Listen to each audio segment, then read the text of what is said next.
think we're live in effect. Word. Live in effect, y'all. Yeah, dude. Your daughter drew that? I know. Cool, huh? For real? Yeah. That's really good. I know. I Yeah. know.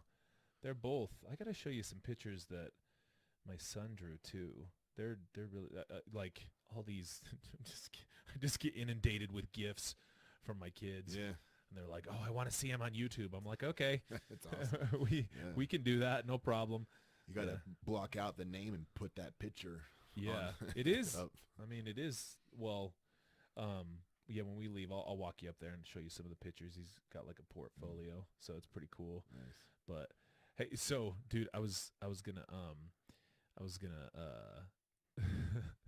we, I think for a future topic, we need to. I don't know what to call it.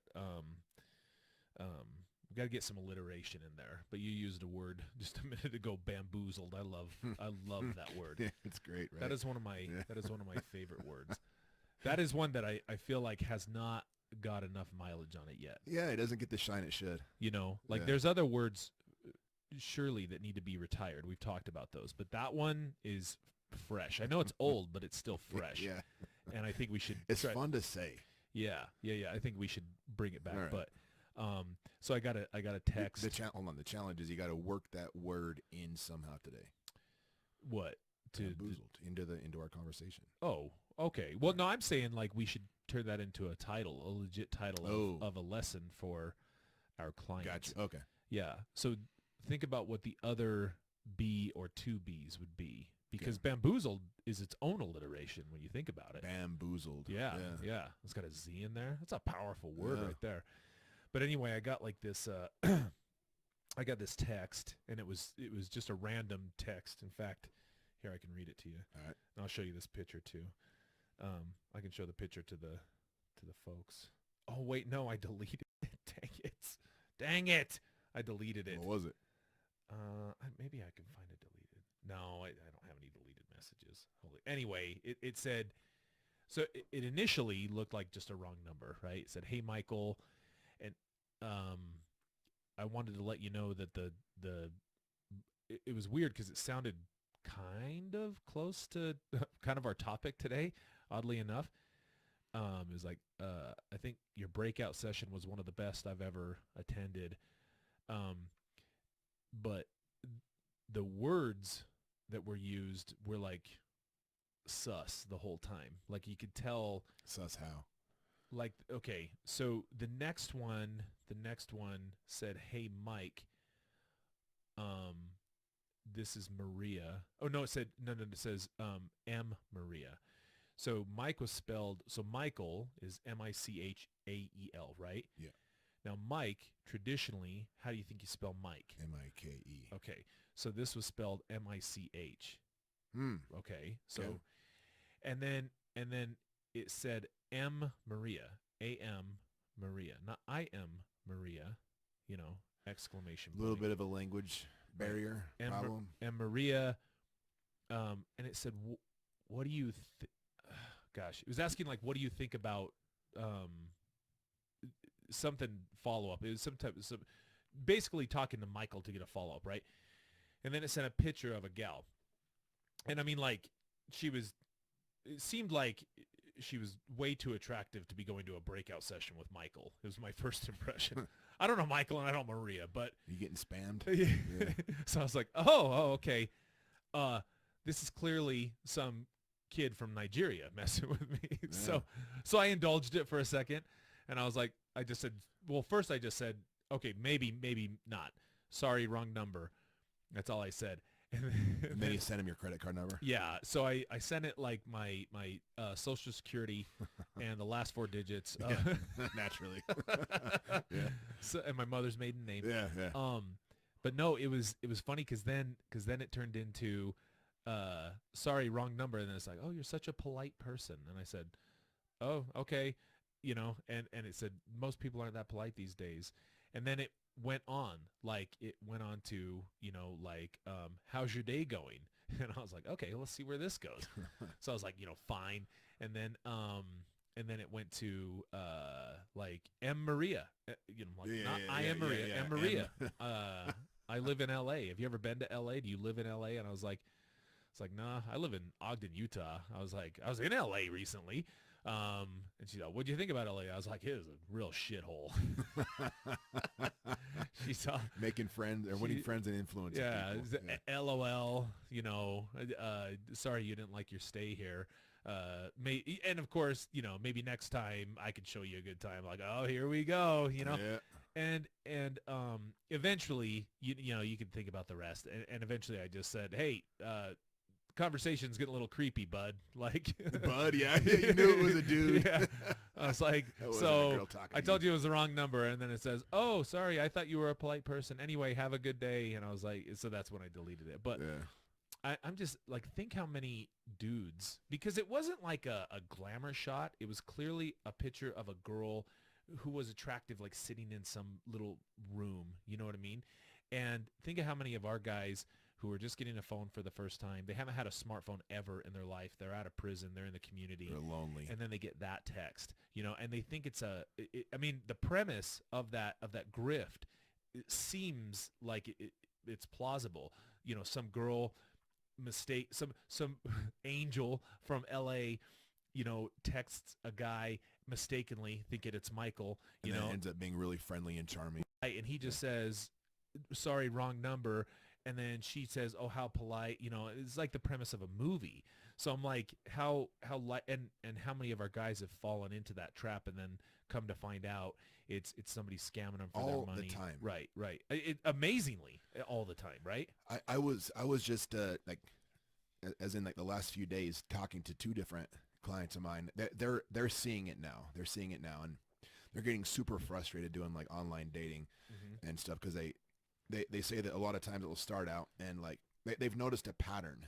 I don't know about the spam text like you got. They haven't received that, but like typical Tinder interactions, it'll start out real quick with the lovey-dovey talk and like, hey babe, that type of stuff, like way quick, really quick, like manifestations of affection, like, oh, you're not like other guys, you're different.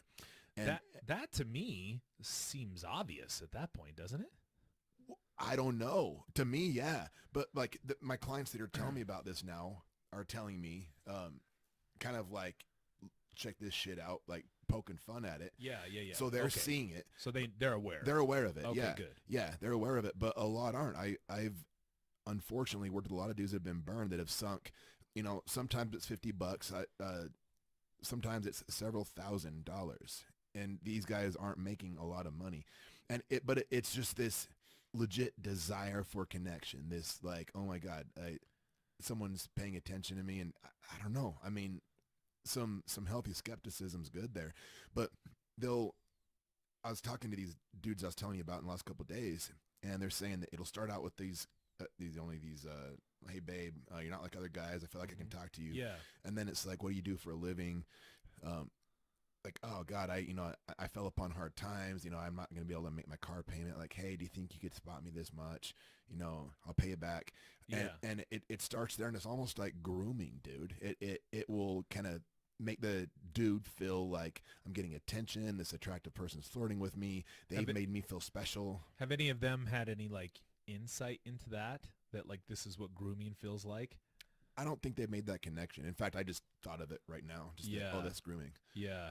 Well, that one just seemed like a little bit more sophisticated because it was subtle enough that, I guess if you weren't, I don't know. I knew if you were lonely and single and right, but I knew we jumped the shark when the moment that it said, "Oh, you're never so polite," and I'm like, "Polite? Come on!" I knew it was over. Like I was like, "Okay, this isn't true. I know where this is going." Yeah. And both times it said M. Maria, and prior to that, I could just chalk it up to just bad texting or something, or voice texting or something like that. Yeah. But yeah, I mean, beat down, bankrupt, and bamboozled. Yeah. That's the name of a session. Well, we'll have to talk about that like a little bit more. I would like true.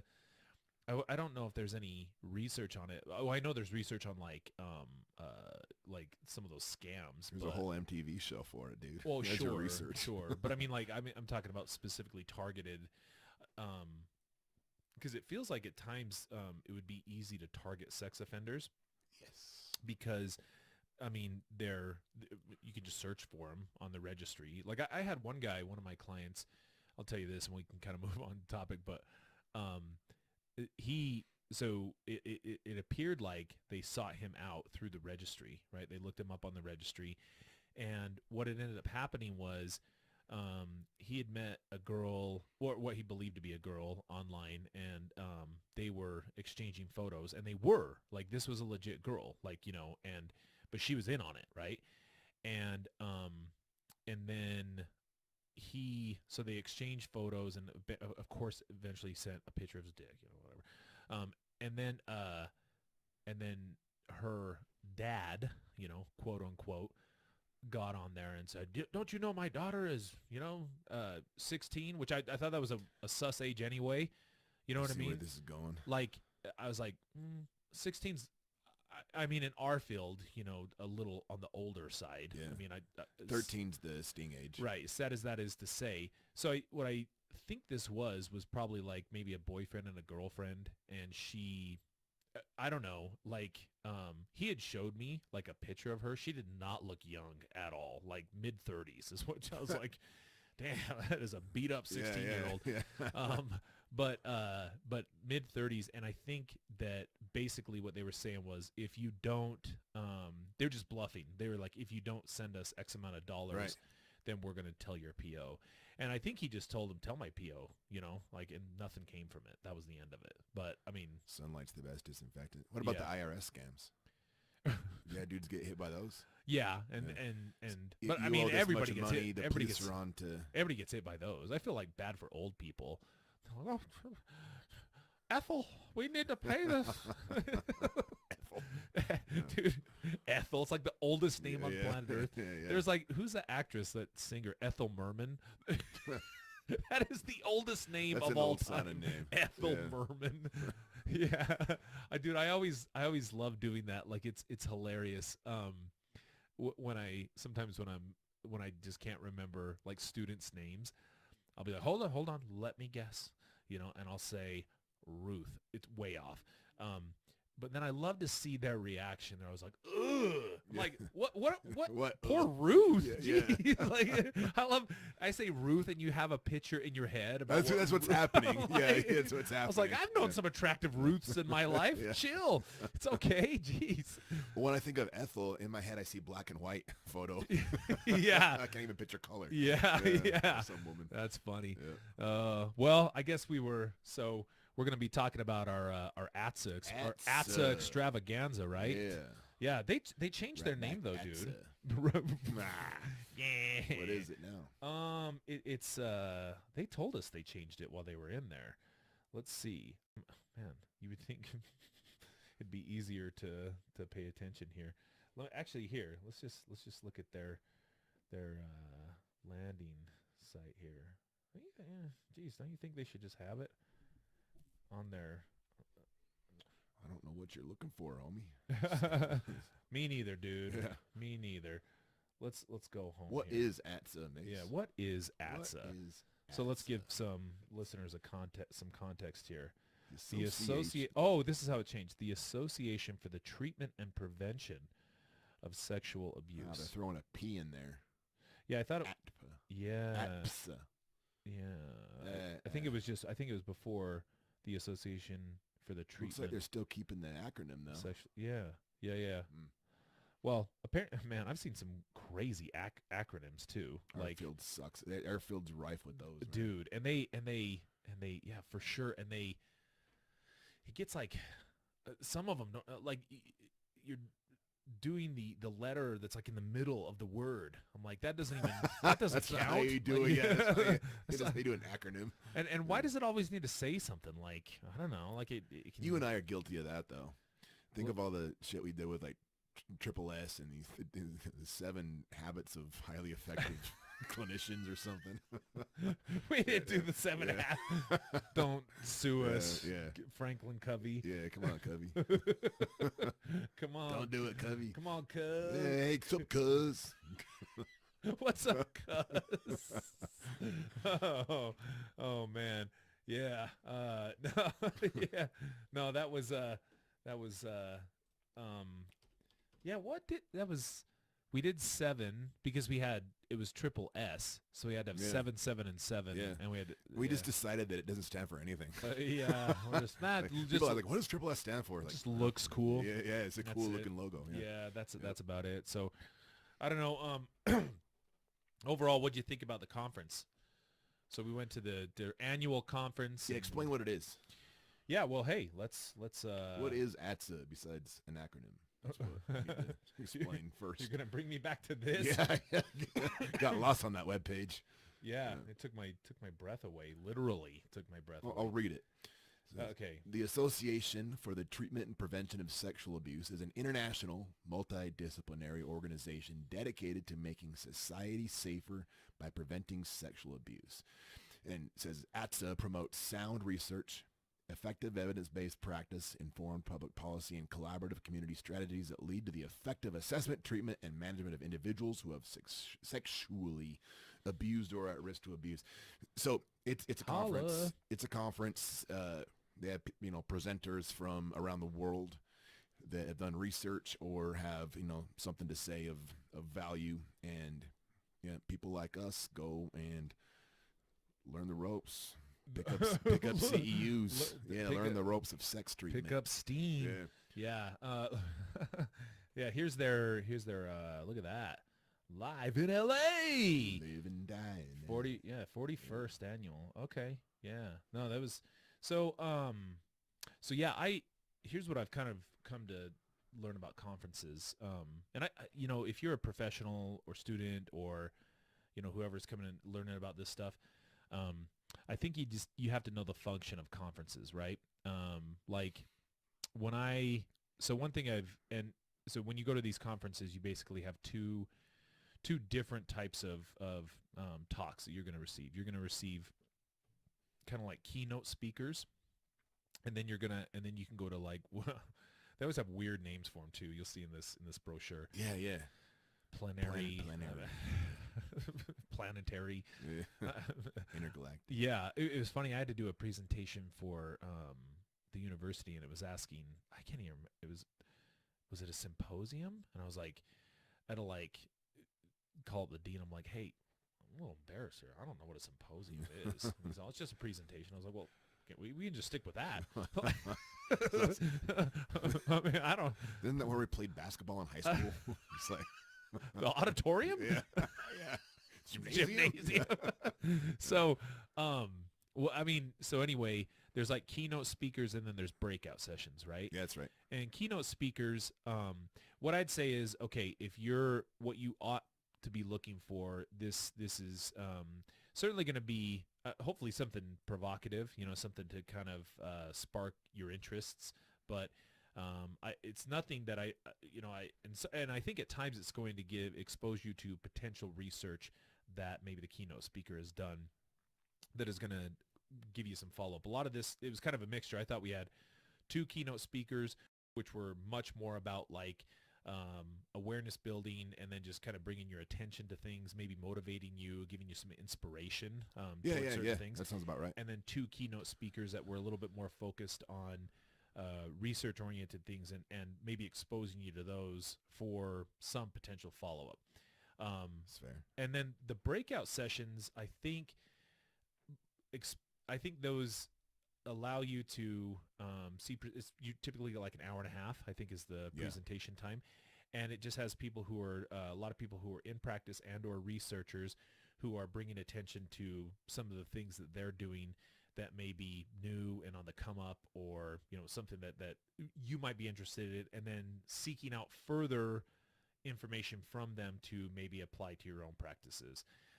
One thing I will say is if you go to these, I don't think, unless you are taking the next steps to start doing some outreach and networking and follow up, I don't see you really developing yourself as a clinician by going to these, in my opinion. I don't think going to conferences alone, even though we get CEUs for attending those, I don't really see you advancing skills as a result of going there. I mean, am I wrong? Well, I guess it depends on. Okay, so going to the conference by itself, like attending and going to the conference is like no, like next to no acquisition of skill, but it's like what can you do with the content? And here's what I mean. So since we've been back, I started something like Thursdays at noon in our Salt Lake office. Mm-hmm. Been meeting with people, got a little crew of therapists. So we've been meeting and I've been pulling These up. guys do a meet and greet. Yeah, we just do a little handshake, little rub and tug. Whoa! Yeah. Wait, I don't think that means what I hold think it on. means. Thursdays yeah, noon.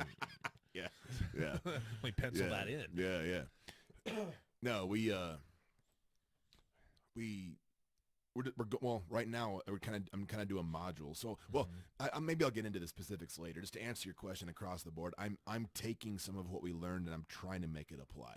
Yeah, I mean, I guess what I'm saying is you have two avenues of how you choose to spend your money, right? I mean, so all of us are required to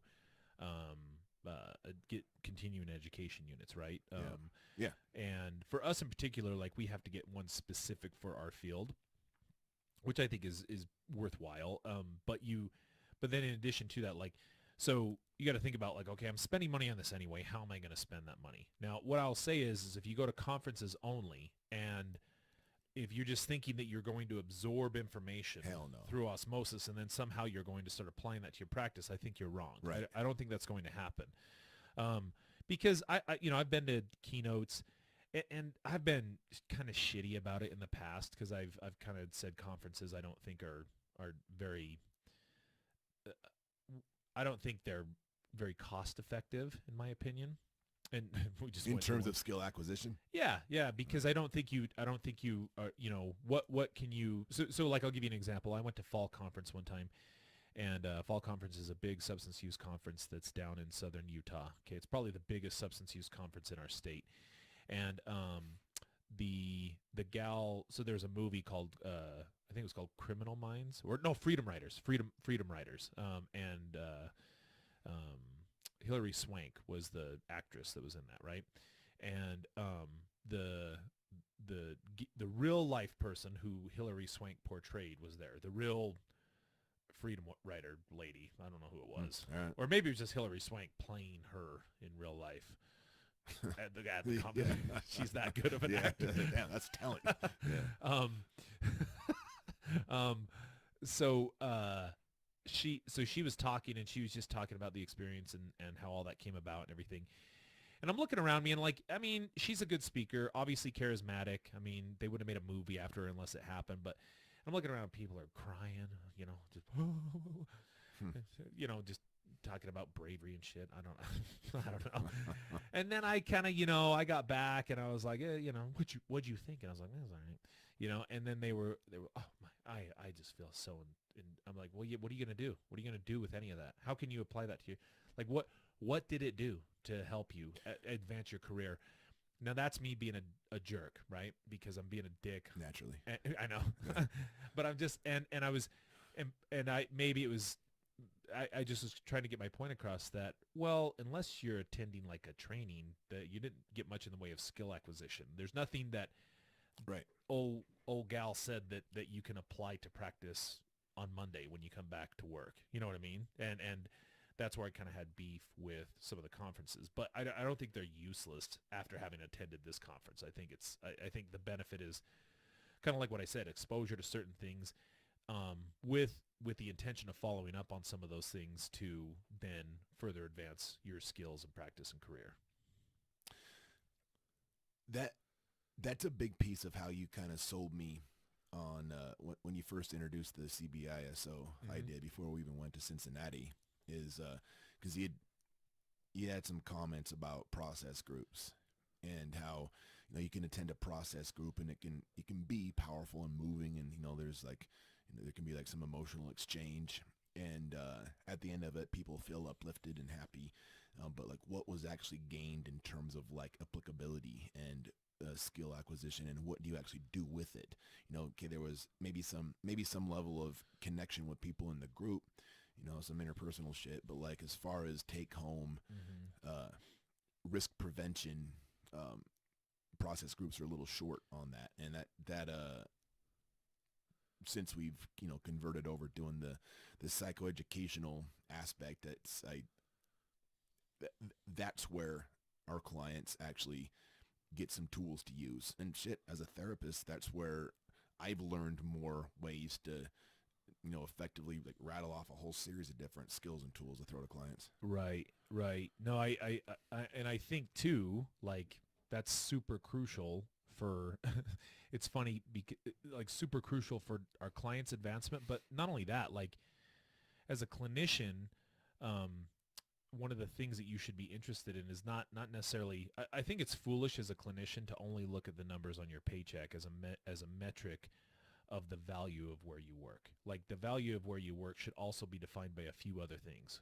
Like a couple things in terms of like how you start to place value in your work is, number one, of course, how much money I make because I got to pay the bills, right? But also flexibility, huge deal. Like me being able to kind of define my schedule when I come in, when I go out, how I do those things, how I'm going to integrate my work into my life and balance that. Like that whole, I mean, everybody talks about work-life balance and all the other stuff, and they, falls into that whole myth that I don't believe in, burnout. Like, like, I just think, I think burnout is a side effect of your career not advancing, Right. and Yep. and you not feeling like you're advancing. So the real question is okay, well, yeah, do I get that? But then also you have to ask, okay, is this agency advancing my career? And part of that requires that the agency may not pay you as much, but they also are investing in evidence-based practices to advance your career and to train you in those things long term. Like one of the things that we've done is we've become trainers in that, so we can train our clinicians in that. And like we're on track to become trainers in a whole bunch of other ones, but it takes, I mean, we have to do them for like a year, and then we can be trained as trainers, and it's a huge, it's a lot of work to get to that point, right? So I think as you're looking at those things, like I've always looked at some of the research on like client change, and it's funny, excuse me, some of the stuff that they cite, because they say, percentage wise, they say 30% of change is all based on a therapeutic relationship, right? Mm. As if that doesn't also have an evidence-based practice attached to it, right? It's like, well, evidence-based practice has nothing to do with it. 30% of the change is all about change. And I'm like, or the relationship rather. And I'm like, well, yeah, but how do you think those relationships are formed? Yes. Oh, it's from that thing called motivational interviewing. Oh, yeah, okay, that thing. That helps build rapport and relationships with clients. That's how that gets developed. And even the researchers will say that the relationship is necessary, but it's not sufficient to change, right? And then it goes into the rest of it, and it talks about, only 15% of change is accounted for in the clinical interventions. Right. There's like a bunch of other shit that doesn't even, like, we don't have control over all Well, these external factors. Well, 40% is related to what happens outside of therapy, which to me falls into the no shit category because, okay, how long so you do a session. How long are your sessions with clients? 50 minutes. Okay, an hour, right? So I'm with a client for 1 hour a week. We've got 167 or something other hours out there in the community in a week. Right. And my whole purpose in having you in my session and in my group is that I teach you a skill that then you can take into your daily living. So yes, of course, most of the change should be happening outside of the clinical intervention. Like they should be practically applying those skills outside of there. Not just simply, I mean, there's changes going on in their lifestyle as a result of them having clinical interventions. Like one is leading to the other. So that's the whole thing. To say that this 40% of what was happening outside of this was in a vacuum. Why are they in therapy then in the first place? So like we teach them some skills and tactics to improve their emotional regulation and their problem solving, which makes them more employable. They get a higher paying job, land a great job. Now they can afford a better place to live. Sure. Boom. Residence and employment are filled in. Right. That's what I'm saying. Like you're, and that's just one example, but I mean like their lifestyles are changing as a result of those things. But of course that's happening outside of clinical intervention. Yeah. Like they shouldn't be happening. Essentially all we're trying to do is help them become their own therapists anyway. That's what we're trying to move on. I was looking at that statistic wrong maybe. I think I was looking at it like the things outside of therapy are things outside of any influence or control that we have. Maybe outside of direct control, but we directly influence all that stuff. Oh, of course. Yeah, Of course. I think it's an erroneously presented that is, yeah, like percentage. right. I just don't think that's right as far as those things go. But Well, that's what Prescott was talking about in his. So that's what I've been talking about with my crew on Thursdays at noon. Is that the whole concept of the therapeutic relationship? Because what it talked about, this is what kind of got my attention, is that it brings up the Dunning-Kruger shit, dude. It basically says that therapists grossly overestimate their competence in their ability to deliver treatment, and they overestimate their efficacy. They overestimate all that stuff. And the crazy thing is that through career longevity, as therapists, our confidence increases the deeper we get into our career, but our competence does not. It said that 1 year after graduation is where most therapists are at their peak, and it just kind of maintains and plateaus from there. But we think we're getting better and we're not. And experience, trainings, ATSA, all that stuff by itself doesn't move the needle. The thing that it talked about, and this is what I'm curious what you have to think, if you remember from Prescott's thing, says that the thing that matters within the therapeutic relationship that actually generates improvement is getting feedback from clients, and then directly taking the feedback we get from clients and tailoring it and individualizing it to the client. And so we have to create an atmosphere to where, and this is tough with court order clients, but we have to create an atmosphere to where we're asking maybe some measurable questions, things that are directly related to development. And I stole some of those from Prescott because he did like a kind of a Likert scale for a few different factors. But then to it was something like therapists that asked for client feedback on session number 1 had like 40% better retention in scheduling follow-up sessions. And then down the road, I don't remember the percent, but it was like a significant increase in efficacy. And that's the thing, is like, I don't know how often I've really asked the client. I mean, I do. I would say maybe once every few months, I might ask the client, hey, like, how do you feel like that went? Yeah. I don't do it often, but apparently that's like the thing that actually makes a big difference. I'm trying to look for the title of his session. This was on Friday the 28th. Does that sound right? I think that would have been on a Thursday, dude. Thursday? Yeah, I think that was on a Thursday. Was when we went to go see him. Yeah. Is David Prescott? It was in the afternoon. Oh, okay. Oh, yeah. It wasn't there. It was somewhere along this way. Let's see here. It was like, somewhere around right here. Harmful community treatment, social management teams. No, let's see. Meta-analysis risks. This is bad TV, man. I know. Yeah. Well, I was going to go through each one of these and try to find out which one we went, but like you jumped ahead and ruined my whole plan. Yeah. So sorry, man. No, it's all good. No, I mean, so while I look for this, one thing I would say on this is, I could do the Control F. Yeah, I was just going to say. When I was thinking about, like, as far as like advancing your own, your own career, yeah, of course. Like, I think part of the thing that I got from his presentation was an exercise in humility is probably the most important feature that a clinician can have. Not confidence, and not like, and yeah, I think that whole idea that you've been in the field for X amount of years, to some degree that matters depending on who you are, other times, I don't care if you've been in it. What have you been doing while you've been in the field? Right. It's just like, it's a matter of just existing, clocking in, day out, like, right. Cool. Right. So the title of his research or his presentation is, what do we really know about professional development? How can we get better at our work? And this is from David Prescott. LICSW. I wonder what that means. I want to get that I. That's an extra initial. Yeah. Instant credibility. That was probably I have to look at him again, but that might have been my favorite presentation as far as like. Well, Prescott's a good presenter anyway. He's funny, you know, Yeah. in a very just charming and subtle way, you know what I mean? So he does, but I think that he presents it in a easy to consume fashion too. So, dude, by the way, one thing that I noticed across the board, with the exception of that one dude with the long hair, um, everybody needs to watch a few YouTube videos on PowerPoint presentations.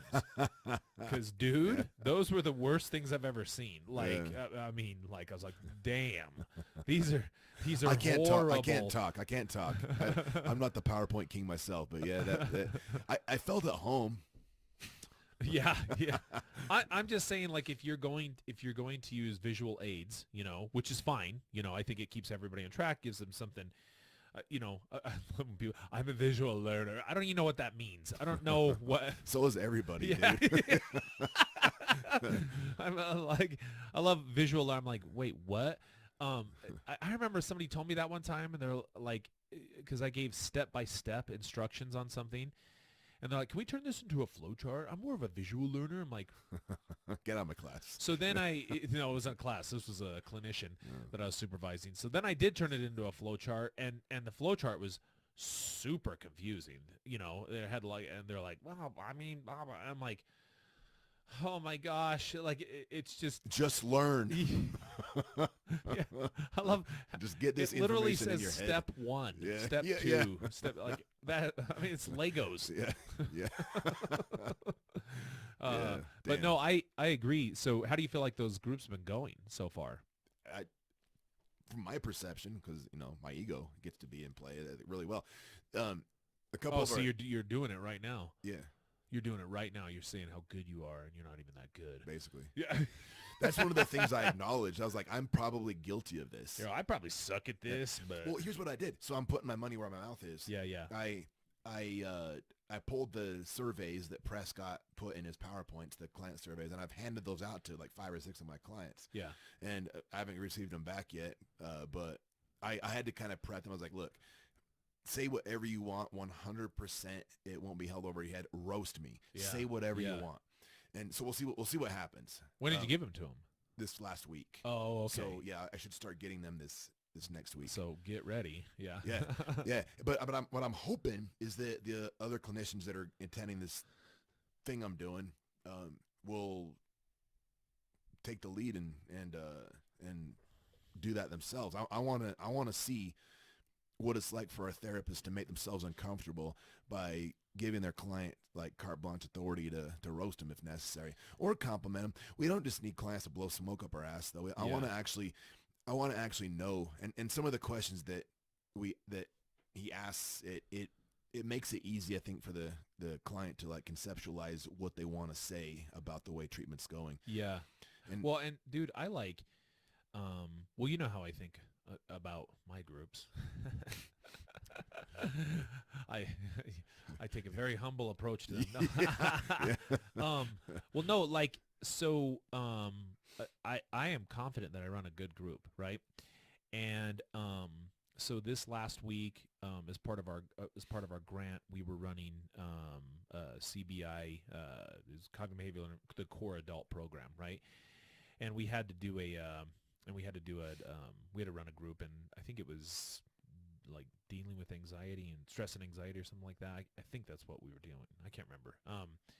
Anyway, so dude from University of Cincinnati, this is Eric Willoughby. Shout out to Eric.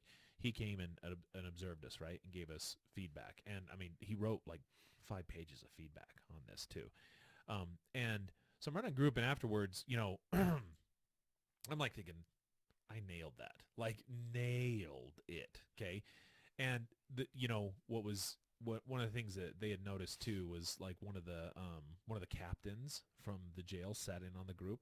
Now, normally you would think the clients are going to be weird about this because they have a captain in there, right? And one of the things he said that was really cool feedback that I liked hearing was after the session started, they didn't even know they were there because they were just so engaged, right? So I think like that's a quality of mine that I mean, I get clients engaged fast Sure. and build rapport Yeah. fast, right? Um, but at the end of it, there was 5 things that I needed that were areas for improvement for me. You know what I mean? And Good. yeah, and it was good. Like it was good that I had some of those things, and it was some of the it was none of it was I felt nitpicky. I thought all of it was very um, integral to advancing the session as it was designed, and little pieces that are part of natural drift as you kind of get out of doing some of these things, you know, that help bolster the session, and kind of go from there. So but I was kind of excited that I got feedback. Like that's, I think that when you're getting feedback, this isn't, you know, people look at criticism as is always a bad thing. Well, it's just helping you get better. You know what I mean?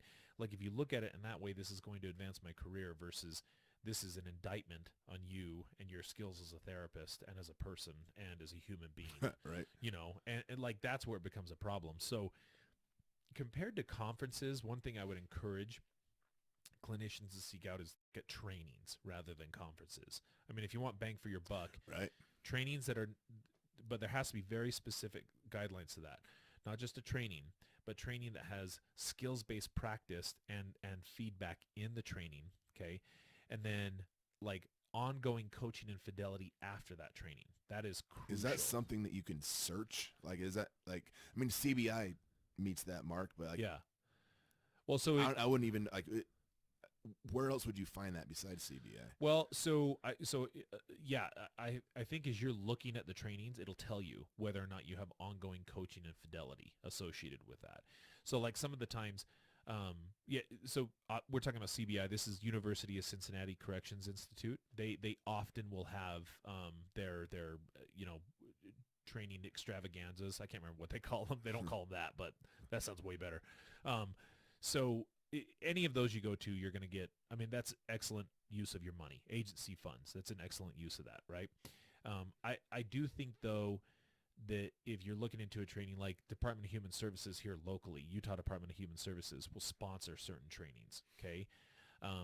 And going there, practicing it, and doing that, like the retention of those skills statistically only lasts about 6 months if you practice it and get feedback in the training. If you don't have ongoing fidelity monitoring and coaching, it goes away after like 6 months. You drift and you're totally not even doing it anymore. That sounds right. And if there's no training, if there's no skills-based practice and feedback within it, there's zero application after that, statistically. Say that again. If there's what? If there's no skills-based practice and feedback in the training, so you're actually doing role play as if you were doing whatever the thing is, and if there's none of that, whatever you learn, you will not apply. You will not apply that afterwards, statistically. Yeah. So they've done tons of research on that. So I just say Sure. conferences are not useless, okay? Especially if you're just breaking up monotony, which is fine, by the way. You know, I didn't really go there to make friends or anything. Some people do go there for like an outing and they want to be friendly with people. I'm not like a jerk, but I didn't, you know, that wasn't my intention. Is like, oh, I can't wait to go network. You know, I've got like, enough friends. yeah, that's the reason why. Well, another one that we attended was, I like how ATSA does this too. They kind of like categorize it like, is this clinical or research? And then like, what level is it? Because we went to a clinical intermediate presentation, which was called "Can Sex Offense Treatment Be Sex Positive?" That's right. And That this Bollinger guy. Yeah, Bud Bollinger the third, PhD. And That dude was good. He taught to us. yeah, he talked. Dude, there was 2 highlights of this conference. Highlight number 1 was watching Windy City Heat in your. That in was your a room. yeah. Dude. That's a great. Anybody who That's hasn't, great, man. it's on YouTube for free, by the way, everybody. Yeah. So if you have not seen Windy City Heat, it's like a reverse Borat. Like, Oh, that is a good description. yeah, it's what is That's his a name? Good description. Perry Scary Corvello, Perry, yeah. something like that. Yeah, Perry Corvello. Yeah. Anyway, he's Scary Perry. so everybody is pretending that he is cast for this movie called Windy City Heat, and everybody's in on the joke except for him. So Borat's kind of the other way around. He's the only one in on the joke. Everybody's in it, so it's a reverse Borat. Like he's the only one not in on the joke. And dude, it is so hilarious. That was a solid recommendation. Yeah, yeah. We were laughing throughout that from Jump Street. Windy City Heat. Yeah. Highlight number 2 was Jeff and I were at the bar getting an adult beverage, and this young lady, So while Bud Bollinger was presenting, he was talking about looking on Instagram, right? And he was talking about sex positivity and getting into all this, and then like he was joking about how many dildos he was looking at online, right? And he said people started calling me the dildo guy. Like that's what he said in his presentation, right? So then later on, when we were waiting in line at the bar, and we saw him, and I think you said, "Oh, hey, there's the dildo guy. We got to talk." Now we were saying that endearingly because we wanted to talk to him and follow up, right? And this lovely young lady, she turns around and just just use your imagination. What this gal looked like, and you're right. She turned around and she said, actually, and her eyes were kind of closed, and we were taller than her, but she still looked down her nose at us. I don't know how that was with accomplished. A sneer. Yeah. Actually, we're trying to make the community safer. And I'm like, at first I felt like I didn't hear her because I had said, I was like, come What? again? Like, what did you say? And she's like, it's not a joke. We're trying to make the community safer. And I'm like, we own the biggest agency in Utah and Wyoming for sex offender treatment, right? Like, no, and then she told me, no, you don't. And I'm like, I pulled out my ATSA thing because I didn't have it around my neck like a nerd. Hi, I'm Mace Wyoming. I had it in my pocket. I'm like, we're going to the same conference as you. We're sex offender therapists. We've been doing this since 2008, lady. And she's like, wow, I feel really embarrassed. I'm like, yeah, you should be. Like, and then homeboy came over and started talking to us.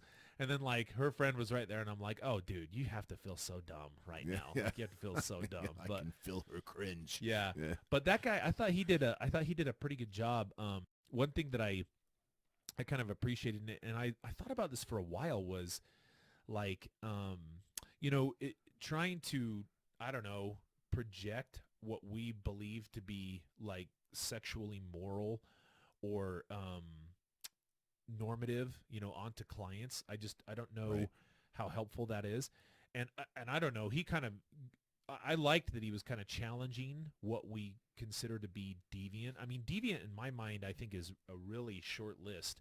It's usually illegal sexual behaviors, obviously, like sexual behaviors involving children, weapons, force. And then, if your sexual offense was associated with like some sort of paraphilia, like voyeurism or exhibitionism, I mean, you can do those in a legal way, but if that was your crime, I don't know if you ought to be reinforcing it, like emotionally and cognitively, by continuing to do that. You know what I mean? Right. But I don't know. I've kind of struggled with like people categorizing like S&M as deviant. Okay. Like, not that I'm into it. I mean, I'm pretty prudish when it comes to like sexual stuff, but like, I don't know, when it comes to those, I remember my client bringing to me a waiver about going into a sex dungeon before. Yeah. And I was like, and I read through it with him because he was trying to get permission to go, which obviously he didn't. Like a permission slip. Optics were really bad. Yeah. But he brought it in to like show, oh, no, this is legit. And I'm like, I know it's legit. It's not going to work though. But he was asking about going to it, and I read it over. And I mean, it pretty well spells out everything that's going to happen in there and the safety protocols and all this other stuff. And I'm like, whenever have they discussed the sexual activity that you're about to engage in? Most people never talk about that. They kind of just that's a good point. Go for it. You know what I mean? I mean, really, like, do couples here's for the first time informed consent is right like what is that's what exactly it is. what it is. Yeah and I get you can't consent to like sexual abuse. I understand that, but this, I don't think that falls into that category. Right. I mean, it's not abuse. Well, no, everybody's consenting to it. And I don't know, like, people are like, well, there's pain involved, and I'm like, so what? I mean, I don't know. I mean, that makes it bad. That makes it what? Some people said, well, that makes it unhealthy. And I'm like, so if it's painful, it makes it unhealthy? I think so if I ran 6 miles this morning. Well, no, I swam, and then yesterday I ran 6 miles, and guess what? Hurts today. My legs hurt today. So that's painful. That's unhealthy. Is that what we're saying? I mean, that running's unhealthy. I'm engaging in a healthy behavior that leads to pain. I almost wonder if the sadism, masochism part, I wonder if people react to that. It's like people don't like the idea of somebody getting off on the sadism side of it, but it's consensual though. Right. Right. The other person's in on it. Right. And what I'd say is if it's consensual and it's legal, like, to Who me, gives a shit? the best antidote to deviant sexual behavior is healthy sexual behavior, and the more the merrier. No, at that point. abstinence, no sex. Well, Cut it off completely. That's why I've always been kind of creeped out by, like, I've had clients say, yeah, my PO said I need to bring my girlfriend in and meet you before we have sex. I'm like, what? What Why? the hell? Why would I need to meet her? Like, What do you? Yeah. what are am you I going to supposed talk about? What are you supposed to do? Yeah, I've heard that. You've heard. No, you've heard Yeah. that before. Do you know what you're getting into, Like, young that's- lady? It's like for sponsorship and like supervision purposes, sure, but Yeah. I mean, that's none of my business. Dude, you would have to have some major game to still be able to get someone to have sex with you. If you had to have them come into a therapy session or with a PO and have a sit down to Either- talk about, are you sure you want to have sex with this either dude? that, or that your partner is in a odd position in life is the only other thing Yeah, I can say to Yeah. that. that's a weird interaction. But I thought he did a good job of, like, I guess just being like helping people be more open to some of those things, you know, like saying abstinence only, missionary position only. yeah, Like, right. come on, man. Like, again, And use of sex toys. Speaking of dildos, right. I don't care. What did you think what did you think about what he had to say about that's the part where I didn't know quite how to feel about it, is the porn. Because, you know, he was saying Pornhub's bad, that's not good, but then he like gave these websites Yeah. for I mean, I don't know, I haven't been to the websites, but like they're supposed to be, I don't know what kind of porn, better porn, healthy porn. He or called it something. ethical porn. Is that what he called it? Yeah, and he gave websites. And, I don't know what to think about that. Here's what I think about porn is, I think it's like, so when I was a kid, I really liked watching Commando and Rambo and a lot of, you know, and then I would, after watching that, I would go out and pretend I was Commando and Rambo Absolutely. in my backyard and terminate, like that's what I would play, right? Carry around a log. Yeah, so kids nowadays, I think they have a little bit more advanced things. Like they have Harry Potter, they have Lord of the Rings, stuff like that, right? And so they're like special effects way better. But man, it'd be a good time to be a kid. Especially toys are sweet right now, right? That I think is kind of what's happening with adults. Is porn is simply just a fantasy, and Commando and Rambo kind of a fantasy. Harry Potter fantasy, right? Now again, there's parodies. That's not what I'm talking about. What I'm talking about is you're watching a sexual situation that just is completely unrealistic. You know what I mean? I see what you're saying. And here's what I'd say about ethical pornography is, to me, I think the way that a client is actually going to get down with somebody else, if they were watching that as a porno, it'd be completely uninteresting for most of us. If we looked at like what we were doing in bed normally, people making love. dude, nobody's watching that. It'd get like Wah, wah. two views, Yeah, and yeah. you'd be one of them. Yeah. Like, so She'd be the other. yeah. So I just don't. I think that pornography by its nature is designed to be like so fantastic that it shows people like a fantasy that's just completely unrealistic, like, you know, sexual superheroes, Right. as far as those things go. Yeah. And Okay. and I guess my and really what is it? It's just you're just adding additional stimulus to, like, you know, kind of subsidize and I guess, I don't know, like add to the process of masturbation. Nobody's doing this for the plot. Okay, nobody's watching it for that. You know what I mean? Nobody's like, man, that was a good movie. You know, never. So if these dudes on probation that we work with didn't have the stipulations that they have, so let's remove AP&P from it. Just if we're talking just healthy sexuality, do you think that ethical porn could be used in a healthy way to like condition somebody to have a more, I guess, to put actual sexuality in like a healthy trajectory? No, I would wonder. Well, I've never watched ethical porn. I don't know what it is. I mean, I don't We're even just know. guessing. I mean, based on what we're saying, it might be. Well, so the whole point is like you're observing something and then you're reinforcing that something with masturbation. Okay, yeah. Okay. Yep. And so essentially you're rather than creating your own fantasy by closing your eyes and imagining a past sexual encounter, you're now having it provided for you, right? And then you are reinforcing that through masturbation. Okay, so now I'm making it more powerful by linking a pleasurable response to this, right? And so if what you're watching is a healthy theme, or at least maybe just ethical, Yeah. uh, then you're reinforcing something that isn't going to be, uh, whatever the evils of Pornhub that dude was talking about. Maybe. But I would say I don't know if it's required for a client to get down with somebody though. So to me, what I would think is, I think you know what to do when you get there. You know what I mean? Like more It's importantly, not an instructional. well, so I don't think there's anything unhealthy with deriving pleasure from your body, right? And one thing that I disagreed with was I don't think masturbation should be used for stress relief. I don't think it should be used as an emotional coping. What about a sleeping aid? Nope. I think it should be used exclusively for deriving pleasure from yourself. That's it. That's my opinion. I think that's all it should be used for. And if you're doing it for other reasons, you're doing it wrong. And what's the problem if you use it for like stress relief? Well, the problem is it's at least I think it's on the plane of unrealistic coping in terms of what it's designed to do, because it is a feeling like no other, right? An orgasm is. It's a feeling like no other. And if it's strictly for stress relief, right? Well, okay, now I'm introducing a very powerful coping mechanism. Like, yeah, it's going to work, and temporarily you're going to experience a feeling of pleasure that, is unmistakable.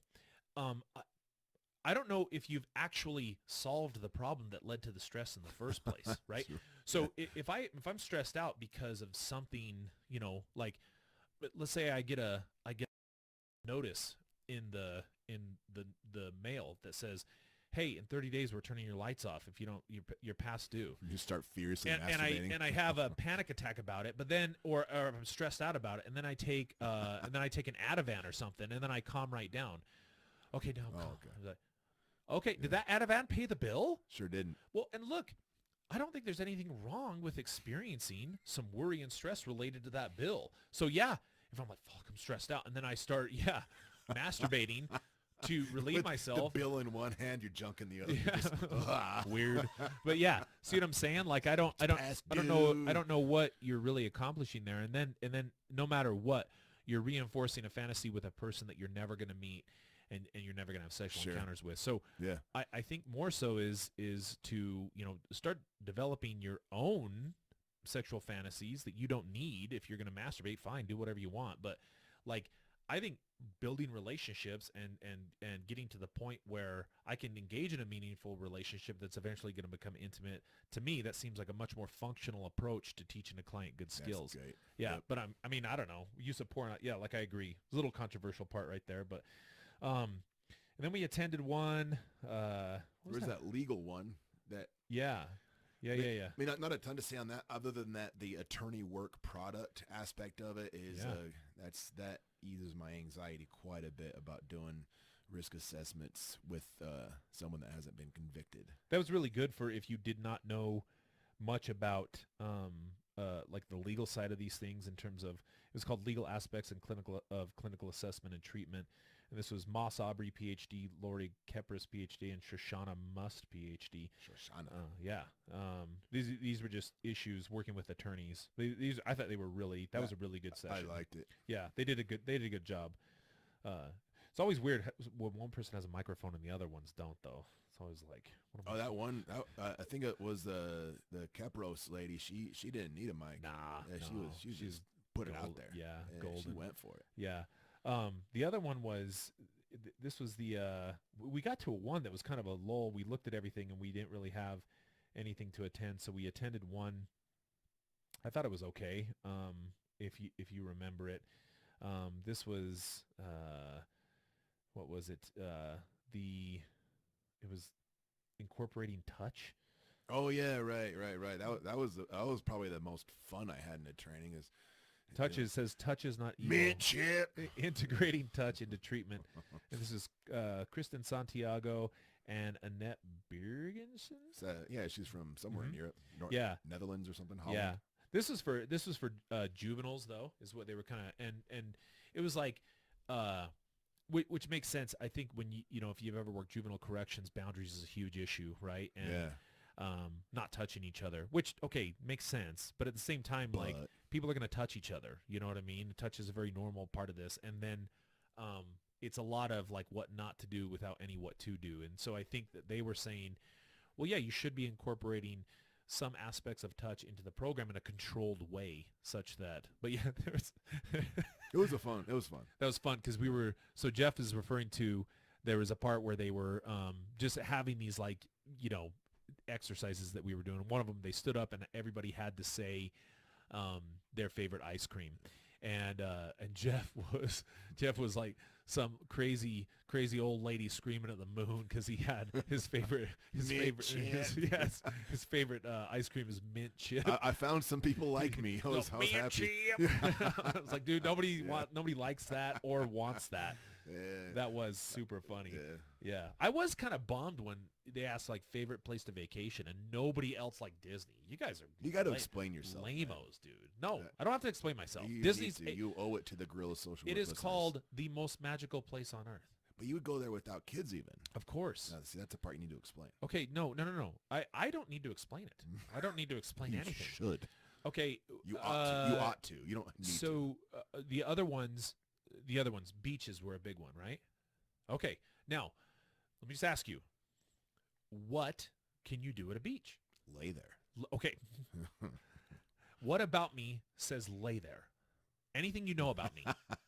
Fair. Okay. I don't like laying there. Yeah. Lay there and do what? Just cook. Cook. Yeah. Okay. Yeah. So fry in the sun? Yeah. Okay. Yeah. All right. Exactly. Do what else? That's play in the ocean. Okay. So not get in the ocean, just kind of right. Okay. All right. Yeah. I swim all the time. And I assume But maybe it's pretty. drink some adult beverages. Yeah, it's pretty. Okay. I don't drink alcohol hardly ever. You might see a sea turtle. And then I drink alcohol twice a year, maybe. And then the other thing.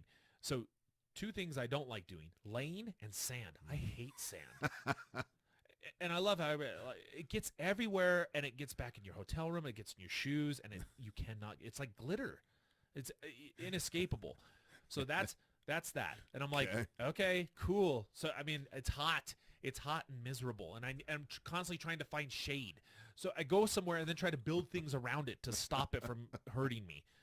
And then I need to take a mind-altering substance to try to distract myself from how miserable this is. Whereas in Disneyland, dude, I'm amazed everywhere I go by rides and food and I'm like just all kinds of people. It's magical. Yeah. It's never a dull moment. And at the end of the day, I'm sore as shit because I walked everywhere and I feel like I accomplished something too. And then I got to get up and do it again the next day. Yeah, I love it. You explained yourself. Yeah, I love it, man. Okay. I take my money. So, take my money. You explained yourself. We tried to go to Talk Less, Do More, practical teaching skills, and some wretched mother effer took your spot. So like somebody, he only had a certain number of spots, and then after that, it was we walked in there, we were like, what, 3-4 minutes late? Yeah. And Bob McGrath, we were trying to sit down in his training. We've been to a couple of his trainings before. And then Jeff couldn't scan in because someone took some loser. Yeah. And it was not like we should have done a showdown. Yeah. Like which one of you losers aren't supposed to be here. We could have made a big stink about it, but we didn't. Right. So we were polite. Yeah, we were polite. And then after that we went on to then it was Prescott after that. Yeah. So that was, and then the other one that I thought. The sexual deviance one. The sexual deviance one. Oh, that was Remember fun. That, where we took the polls. That was fun. Yeah. That's where we met the dude that actually listens to us. And Vermont. Fan. Yeah, what was his name? I don't remember, man. I think it was Adam. From Vermont. Shout out to Adam from Vermont. Yeah. Nice. Yeah. Good stuff. Yeah, overall, I don't know. I was the the the the way ATSA had been sold to me was this was like a big deal and people are fighting with each other about research and heckling one another and all this other stuff. And I didn't really see a lot of that. I did hear about things that I kind of already knew. And it was just, reinforcing and affirming of things that we're already doing. But then at the same time, like I thought there were some really unique things that came up that at least gave me some thought about trying to incorporate that into our practices in the future. But and it kind of seems like that's one of those conferences that if you're in this field, it's kind of like, yeah, I kind of have to go to it. You know what I mean? That's more and more what it feels like. But I mean, overall, not bad. Yeah, right. Agreed. So what are we giving it? B plus? I'll go B plus. A minus? We'll go A minus. I'm actively using stuff from it, so I can't give it too low a score. Yeah. There we go. Yep. Definitely not a C. Right. It was worthwhile. So, anything else we want to say about this? No. You and I need to become members. Oh yeah. Oh, and I think we should put out there that I think you and I are going to try to present there next year about working with like antisocial and narcissistic personalities in groups, like really difficult clients, and how to work with them. How to deal with difficult clients. Yeah. That won't be the title. We'll come up with something catchier with than bamboozle. that. Yeah, we'll bamboozle them. Yeah. So how to bamboozle bad boys. how to bamboozle bad boys. Send it in, Dad. Yeah. All right. Okay. Enough of us. We'll see you next time, guys.